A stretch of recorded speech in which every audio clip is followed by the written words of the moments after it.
Hello everyone, के edutech में आपका स्वागत है। इस सेशन में हम लोग प्रीलिम्स के प्रश्नों को देखेंगे। तो चलिए शुरू करते हैं इस सेशन को।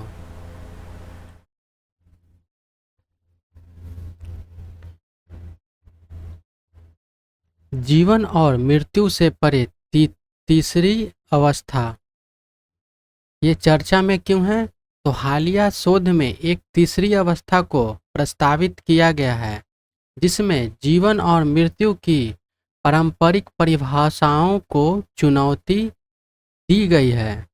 इसमें दर्शाया गया है कि कुछ कोशिकाएं और ऊतक जीव की मृत्यु के बाद भी कार्य करना जारी रख सकते हैं, जिससे कोशिकीय क्षमताओं एवं जीव विज्ञान तथा चिकित्सा के लिए इनके निहितार्थों के बारे में नवीन प्रश्न उठते हैं। प्रस्तावित तीसरी अवस्था क्या है? तो आइए इसे हम लोग जानते हैं। तो सबसे पहले इसका परिचय देते हैं। तो तीसरी अवस्था की अवधारणा ऐसी स्थिति को संदर्भित करती है जहां कोशिकाएं और ऊतक ऐसी विशेषताएं इंगित करते हैं जिससे जीवन एवं मृत्यु की पारंपरिक परिभाषाओं को चुनौती मिलती है। मृत्यु को जैविक कार्यों की पुनः समाप्ति के रूप में देखने के बजाय इस शोध से संकेत मिलता है कि कुछ कोशिकाएं जीव की मृत्यु के बाद भी कार्य और अनुकूलन करना जारी रख सकती है। अब आइए इनके प्रमुख विशेषताओं को हम लोग एक नज़र देखते हैं। जैसे जेनोबोट्स मृत मेढक भ्रूणों की त्वचा की कोशिकाओं में स्वतः ही नई कोशिकाओं संरचना बनती देखी गई है, जिन्हें जेनोबोट्स के नाम से जाना जाता है।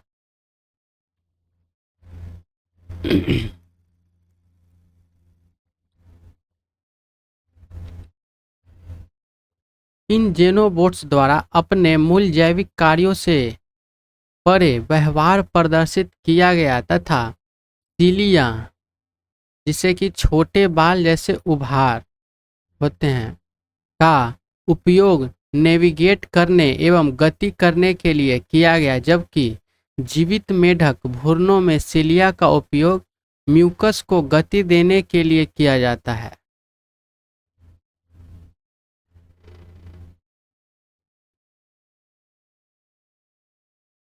अब हम लोग जेनोबोट्स में सेल्फ रेप्लिकेशन हो सकता है, जिससे इनकी नवीन प्रतिकृति बन सकती है। यह प्रतिक्रिया परिचित रेप्लिकेशन विधियों से भिन्न है, जिसमें जीव के भीतर यह प्रक्रिया होती है। एंथ्रोबोट्स एंथ्रोबोट्स के बारे में हम लोग जानते हैं। तो अध्ययनों से पता चला है कि मानव फेफड़े की कोशिकाएं स्वतः ही छोटे बहुकोशिकीय जीवों का निर्माण कर सकती है, जिन्हें एंथ्रोबोट्स कहा जाता है। मानव श्वास नली श्वसन तंत्र का एक भाग है, जो कोशिकाओं से निर्मित ये जैव रोबोट अद्वितीय व्यवहार प्रदर्शित करते हैं, जिससे वे गतिशील हो सकते हैं, स्वयं की मरम्मत कर सकते हैं तथा निकटवर्ती क्षतिग्रस्त न्यूरॉन कोशिकाओं को पुनः स्थापित कर सकते हैं।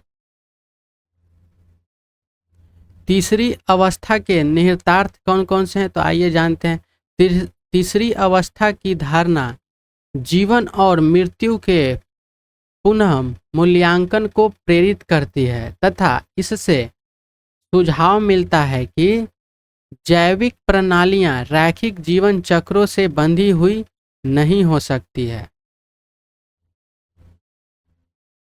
मृत्यु के बाद कोशिकाओं की कार्यप्रणाली समझने से अंग संरक्षण और प्रत्यारोपण में सफलता मिल सकती है तथा दाता अंगों का व्यवहार्यता के साथ रोगी परिणामों में भी सुधार हो सकता है।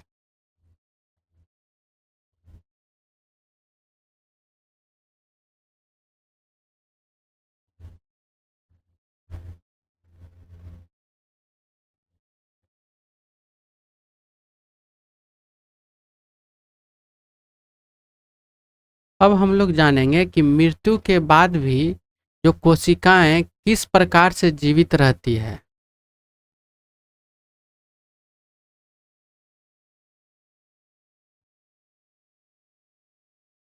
तो कोशिकीय दीर्घायु किसी जीव की मृत्यु के बाद विभिन्न कोशिकाओं की जीवित रहने की अवधि अलग अलग होती है। जैसे श्वेत रक्त कोशिकाएं आमतौर पर मृत्यु के 60 से 86 घंटों के अंदर नष्ट हो जाती है। कंकालीय मांसपेशीय कोशिकाएं जैसे चूहों में इन्हें 14 दिनों तक पुनः जीवित किया जा सकता है। फाइब्रोब्लास्ट कोशिकाएं जो भेड़ और बकरी की कोशिकाओं को मृत्यु के लगभग 1 महीने बाद तक संवर्धित किया जा सकता है। इससे प्रभावित करने वाले कौन कौन से कारक हैं, तो आइए जानते हैं। तो मृत्यु के बाद कोशिकाओं और ऊतकों के जीवित रहने को कई कारण प्रभावित करते हैं। जैसे पर्यावरणीय परिस्थितियां, जो तापमान, ऑक्सीजन का स्तर और संरक्षण विधियां कोशिका व्यवहार्यता को प्रभावित करती है। दूसरा है चयापचय गतिविधि। इसमें कम ऊर्जा मांग वाली कोशिकाएं निरंतर ऊर्जा आपूर्ति की आवश्यकता वाली कोशिकाओं की तुलना में लंबे समय तक जीवित रहती है। तीसरा है परिरक्षण तकनीक, जो क्रायो प्रिजर्वेशन, जो कम तापमान पर जैविक नमूनों को संग्रहित करना होता है, से ऊतक के नमूने जैसे स्थिमज्जा की कार्य क्षमता को बनाए रखा जा सकता है। अब जो पिछले वर्ष जो प्रश्न पूछे गए थे इस टॉपिक से, तो चलिए उनको देखते हैं।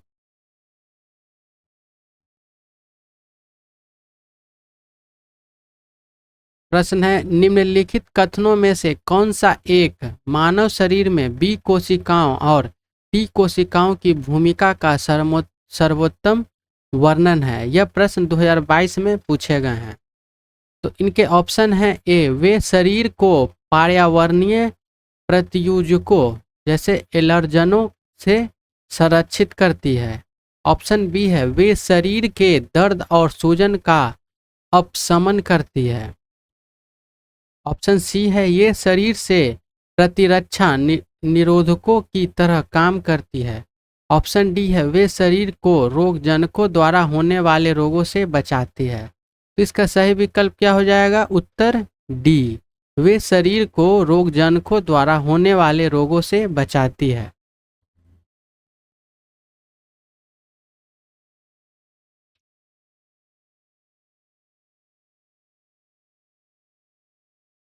अगले फैक्ट्स को देखते हैं। तो अगला क्या है? तो ब्रह्मांड में टेलीस्कोप, यह द हिंदू से लिया गया है। ये चर्चा में क्यों है? तो चिल्ली के आटाकामा रेगिस्तान में सेरो आर्माजोन्स पर्वत की चोटी पर एक एक्सट्रीमली लार्ज टेलीस्कोप का निर्माण कार्य चल रहा है। टेलीस्कोप क्या है? तो आइए इनके बारे में हम लोग जानते हैं। तो परिचय सबसे पहले देते हैं। तो दूरबीन टेलीस्कोप का उपयोग खगोलविद दूर स्थित वस्तुओं को देखने के लिए करते हैं। एपर्चर के आकार से यह निर्धारित होता है कि कितना प्रकाश एकत्र किया जा सकता है। एक छोटा परावर्तक दूरबीन जो 0.07 मीटर एपर्चर यानी कि मानव आंख की तुलना में 118.5 गुना अधिक प्रकाश एकत्र करता है। यह गलत धारणा है कि टेलीस्कोप को खगोलीय पिंडों को बड़ा दिखाने के लिए डिजाइन किया गया है। इसके बजाय इनका प्राथमिक कार्य आकाशीय पिंडों की स्पष्टता को बढ़ाना है, जिसे इनकी प्रकाश एकत्रण क्षमता द्वारा मापा जाता है।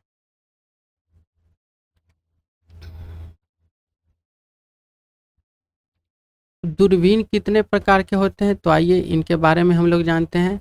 तो परावर्तक दूरबीन, इसमें आने वाले प्रकाश को केंद्रित करने के लिए अवतल दर्पणों का उपयोग किया जाता है, जिससे वास्तविक, उल्टी और छोटी इमेज बनती है।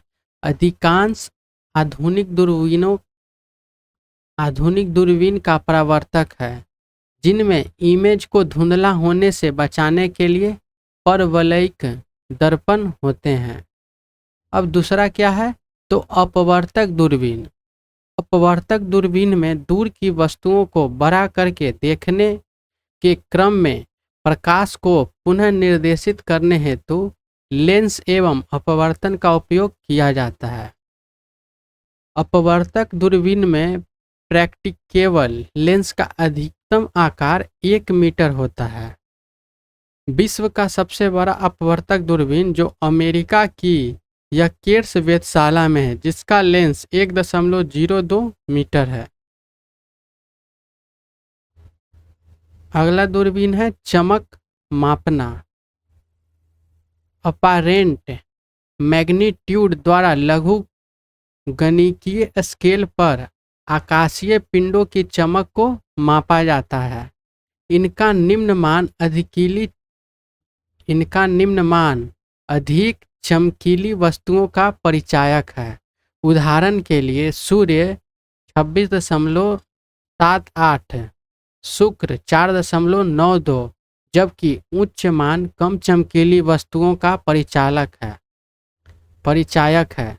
उदाहरण के लिए एड्रोमेडा आकाशगंगा जो +3.44 हैं।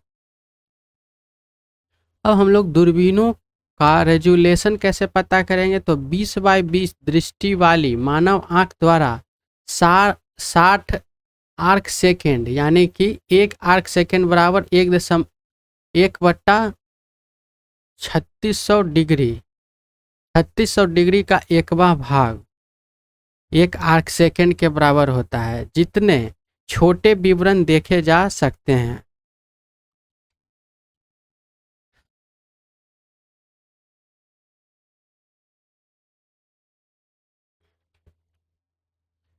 एक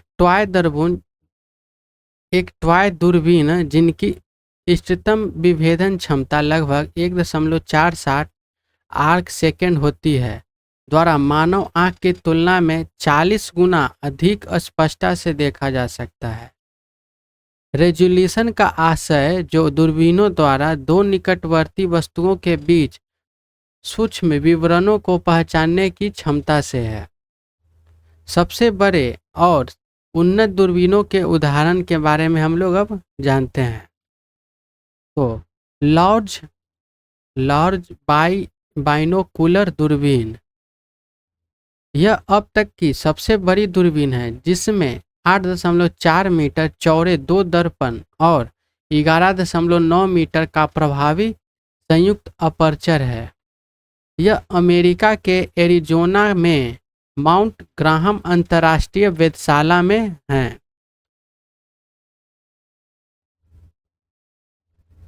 अगला दूरबीन को देखते हैं, तो एक्सट्रीमली लार्ज टेलीस्कोप। इसका निर्माण यूरोपीय दक्षिणी वेधशाला के एक भाग के रूप में चिली के अटाकामा रेगिस्तान में सेरो अमरजोन्स पर्वत के ऊपर किया जा रहा है। इसमें 5 दर्पण हैं तथा इसका संयुक्त अपर्चर 39.3 मीटर है।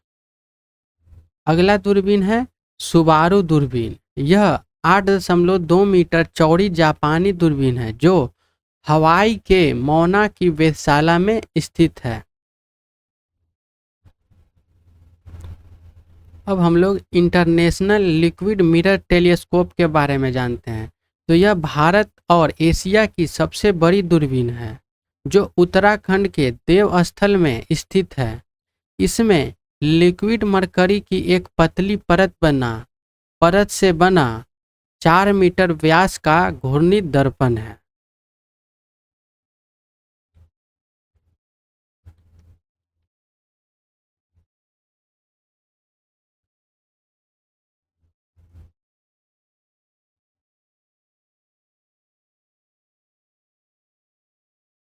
अब हम लोग दूरबीनों को पहाड़ों पर ही क्यों स्थापित किया जाता है, इसके बारे में जानते हैं। तो पृथ्वी का वायुमंडल असंतुलित होने से तारों की रोशनी की स्पष्टता प्रभावित होती है तथा दूरबीन का रेजोल्यूशन कम हो जाता है। दूसरा इसका कारण है पहाड़ों जैसे ऊंची जगहों पर वायुमंडलीय असंतुलन कम होता है।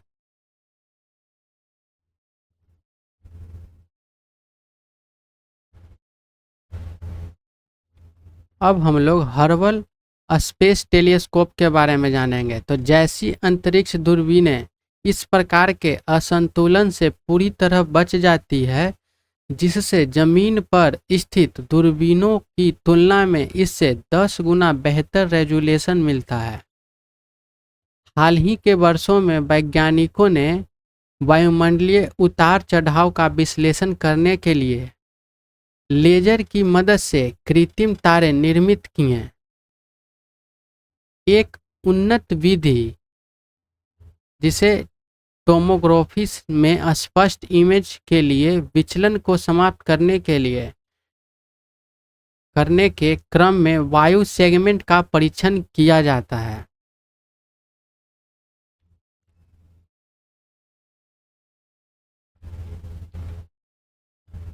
अब इस टॉपिक से विगत वर्ष में पूछे गए प्रश्न है निम्नलिखित परिघटनाओं पर विचार कीजिए। यह प्रश्न 2018 में पूछा गया है। एक, पहला क्या कह रहा है, प्रकाश गुरुत्व द्वारा प्रभावित होता है। दूसरा, ब्रह्मांड लगातार फैल रहा है। तीसरा, पदार्थ अपने चारों ओर के दिक् काल को विकुचित यानी कि वार्प करता है। अब आइए इनके उपयुक्त में से अल्बर्ट आइंस्टीन के अपेक्षिकता के सामान्य सिद्धांत का या के भविष्य कथन के कौन से हैं जिनकी प्राय समाचार माध्यमों में विवेचना होती है। तो ऑप्शन ए है केवल 1 और 2, ऑप्शन बी है केवल 3, ऑप्शन सी है केवल 1 और 3, ऑप्शन डी है 1, 2 और 3। तो इसका सही विकल्प हो जाएगा उत्तर डी, 1, 2 और 3।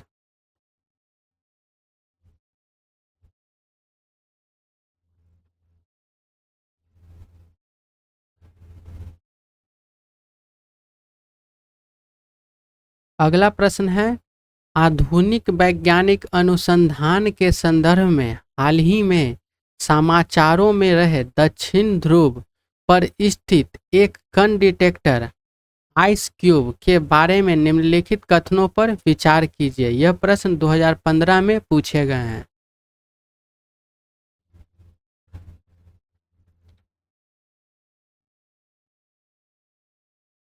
पहला क्या कह रहा है, यह विश्व का सबसे बड़ा न्यूट्रिनो डिटेक्टर है जिसमें 1 क्यूबिक किलोमीटर बर्फ शामिल है। दूसरा, यह डार्क मैटर की खोज के लिए एक शक्तिशाली दूरबीन है। तीसरा क्या कह रहा है, तो यह बर्फ में गहराई तक दबा हुआ है। तो उपयुक्त कथनों में से कौन सा सही है? तो आइए देखते हैं ऑप्शन को। विकल्प 1 है केवल 1, विकल्प बी है केवल 2 और 3, विकल्प सी है केवल 1 और 3, विकल्प डी है 1, 2 और 3। तो इसका सही विकल्प क्या हो जाएगा? उत्तर डी, 1, 2 और 3।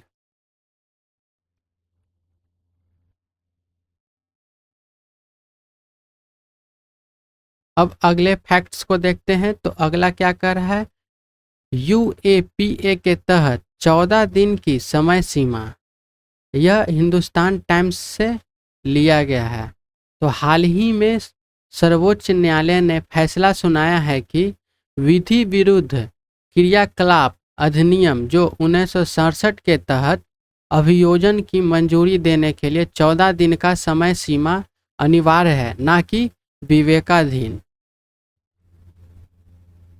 राष्ट्रीय सुरक्षा के मामलों में केंद्र और राज्य सरकार दोनों को इस समय सीमा के तहत कार्य करना आवश्यक हो गया। यूएपीए नियम 2008 में करेगा शब्द का प्रयोग किया गया है, जो निर्धारित 14 दिनों के अंदर मंजूरी प्रक्रिया को पूरा करने के स्पष्ट विधायी इरादे को दर्शाता है। इसमें स्वतंत्र सीमा 7 दिन और सरकारी निर्णय 7 दिन दोनों शामिल हैं। 14 दिनों की समय सीमा का पालन न करने पर गंभीर कानूनी परिणाम हो सकते हैं, जैसे कि आपराधिक कार्यवाही को रद्द करना। यह निर्णय भावी रूप से लागू होगा, अर्थात यह पिछले मामलों को प्रभावित नहीं करेगा, लेकिन भविष्य में सभी मामलों में इसका सख्ती से पालन किया जाना चाहिए। इससे पहले बॉम्बे और झारखंड उच्च न्यायालयों ने 14 दिनों की समय सीमा को महज विवेकाधीन माना था। यूएपीए भारत सरकार के लिए आतंकवाद से प्रभावी ढंग से निपटने के लिए एक महत्वपूर्ण उपकरण के रूप में कार्य करता है।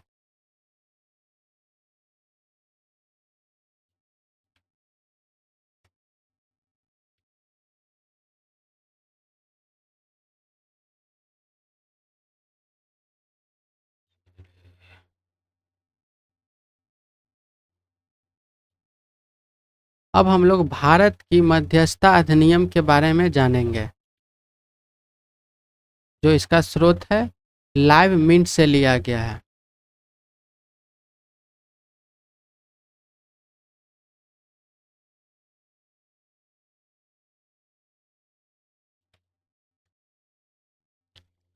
मध्यस्थता अधिनियम 2023 के कार्यान्वयन में देरी से भारत का वैकल्पिक विवाद समाधान जो एडीआर ढांचा प्रभावित हो रहा है।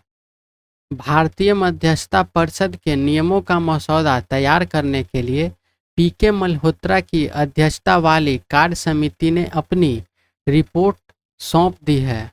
हालांकि सरकार ने अभी तक इस नियमों को अधिसूचित नहीं किया है। मध्यस्थता अधिनियम 2023 का महत्व क्या है, तो आइए हम लोग इसे विस्तार से जानते हैं। तो न्यायिक कार्यभार में कमी। भारतीय न्यायालयों में लगभग 76.98 मिलियन सिविल विवाद मामले लंबित हैं। इनमें से वाणिज्य मुकदमों का हिस्सा 0.36% और मध्यस्थता का योगदान 0.77% है, जिन्हें मध्यस्थता अधिनियम 2023 के तहत निपटाया जा सकता है।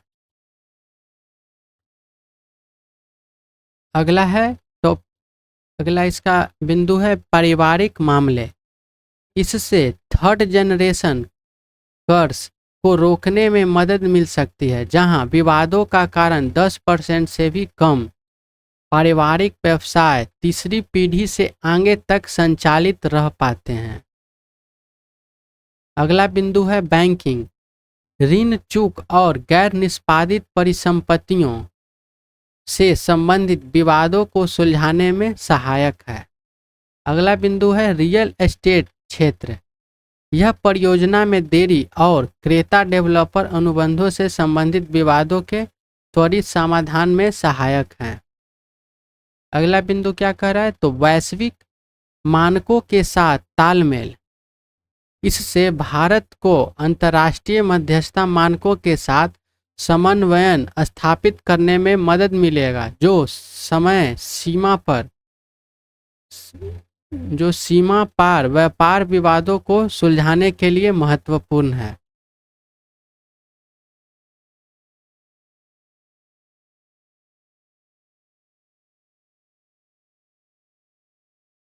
इसमें 5 टाइप्स ऑफ एडीआर हैं।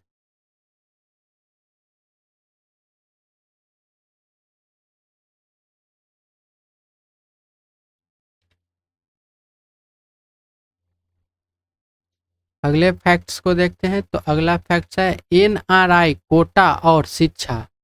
यह हिंदुस्तान टाइम्स से लिया गया है। हाल ही में सर्वोच्च न्यायालय ने पंजाब सरकार के उस निर्णय की निंदा की जिसमें उसने मेडिकल कॉलेज में अनिवासी भारतीयों, जिसे एनआरआई कहते हैं। कोटा 15% से बढ़ाकर उनके दूर के रिश्तेदारों जैसे चाचा चाची और चचेरे भाई बहनों को भी इनमें शामिल करने का निर्णय लिया था। सर्वोच्च न्यायालय ने एनआरआई कोटे के विस्तार को एक धोखाधड़ी बताया जो योग्यता आधारित प्रवेश को कमजोर करता है तथा इसे एक पैसा कमाने की रणनीति कहा गया जो कम योग्य उम्मीदवारों को योग्यता के बजाय धन और संबंधों के आधार पर प्रवेश पाने की अनुमति प्रदान कर सकता है। सर्वोच्च न्यायालय ने पीए इनामदार बनाम महाराष्ट्र राज्य मामले जो 2005 का संदर्भ दिया है जिसमें एनआरआई कोटे का दुरुपयोग को रोकने की आवश्यकता पर प्रकाश डाला गया था। हालांकि एनआरआई उम्मीदवारों की इसी प्रकार की व्यापक परिभाषा हिमाचल प्रदेश और उत्तर प्रदेश जैसे अन्य राज्यों में भी अपनाई गई थी। एनआरआई कोटा जो पीआईओ और ओसीआई को प्रवेश पाने की अनुमति प्रदान करता है अक्सर इसके लिए निवासियों को प्रवेश परीक्षा देने की आवश्यकता नहीं होती है।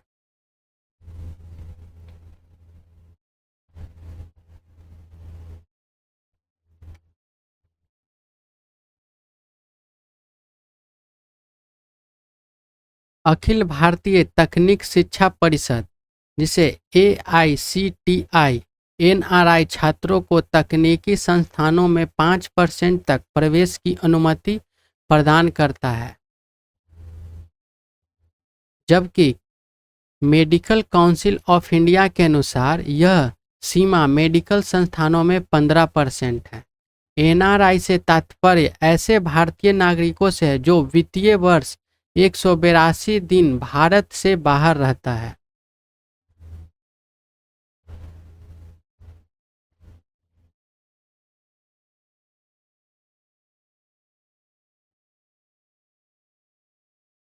तो इस सेशन को यहीं पर समाप्त करते हैं। मिलेंगे अगले सेशन में।